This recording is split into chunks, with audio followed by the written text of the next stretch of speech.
The fathers, you know who? Children. పిల్లలకు తగినట్టుగా ఇల్లు వెళ్తుందంట, పిల్లలు చెప్పేది ఇంట్లో జరుగుతుందంట. ఒక పాట పెడితే ఐ డోంట్ లైక్ ఇట్ అంటాడు. ఐ డోంట్ లైక్ ఇట్ అంటే పేరెంట్స్ మార్చేయాలంట పాపం. నేను ఇక్కడ నుండి వెళ్తా, నేను వాక్యాలకి సీరియస్ ధ్యానిస్తూ ఉంటాం కదా, మేము లైవ్ చెక్ చేస్తా, ఏంటి ఏమైంది ఇష్యూ ఏంటి పెట్టు అంటే నాకు కూతురా I don't like it. You don't like it, no problem, sit quietly.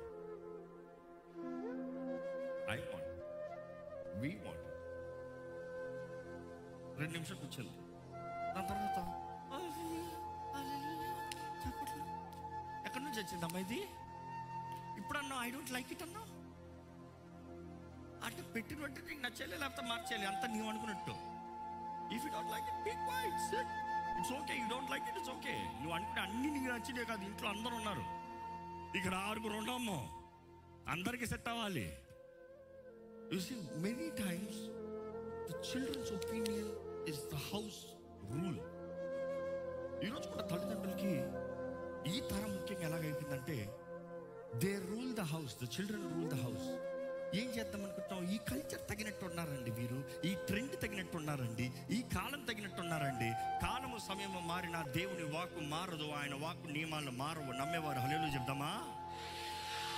Technology రావచ్చు, టెక్నాలజీ పోవచ్చు, ఎన్నో గొప్పవి రావచ్చు పోవచ్చు, కానీ దేవుడు వాక్య నియమం ప్రకారం నిలబడితే the principle is the same, అది మారదు. ఈరోజు మనం జ్ఞాపకం చేసుకోవాలి, ఈ వాక్యం చూసినప్పుడు ఇదిగో నువ్వు డిసిప్లైన్ అన్న గడపార ద రాడ్ తీకపోతే నీ బిడ్డలో వెర్రితనము, ఈ తెలుగులో ఏమన్నది ఫూలిష్నెస్ అన్న మాటకి మూఢత్వము అధికమవుతుంది. ఇంకా పెద్దోడు యవనస్తుడు అయ్యేటప్పటికి ముండోడైపోతాడు.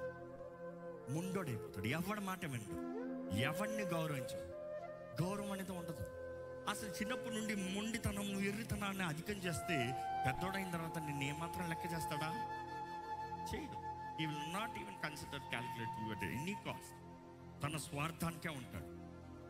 ఇంకా బైబిల్లో చూస్తానండి 22:6 కూడా చదువుతా బాగుంటుంది. బాలుడు నడవవలసిన త్రోవను వానికి నేర్పుము, వాడు పెద్దవాడైనప్పుడు దాని నుండి తొలగిపోడు. బాలుడు నడవలసిన త్రోవని వాడికి నేర్పించు, వాడు పెద్దవాడైనప్పుడు దాని నుండి తొలగిపోవాడు. అంటే పెద్దోడైన తర్వాత నేర్పిస్తే చాలా కష్టం అండి. You know anything. ఈరోజు సైకాలజీ చెప్పేది కూడా అంటే ఎవరు ఏది నేర్చుకోవాలన్నా చిన్నప్పుడే అది 7 సంవత్సరాల లోపు అయితే ఇంకా చక్కగా, 7 సంవత్సరాల లోపు ఏదైనా ఒక మనిషి ఒకటి నేర్చుకున్నాడంటే లైఫ్ టైం జ్ఞాపకం చేసుకుంటాడట. అది కొన్ని వారాల ముందు చెప్పాను, ఐ థింక్ ఫ్యూ డేస్ ముందు చెప్పాను. ఒక సాగుడు అన్నాడు, give me this child, give me any children till 7 years.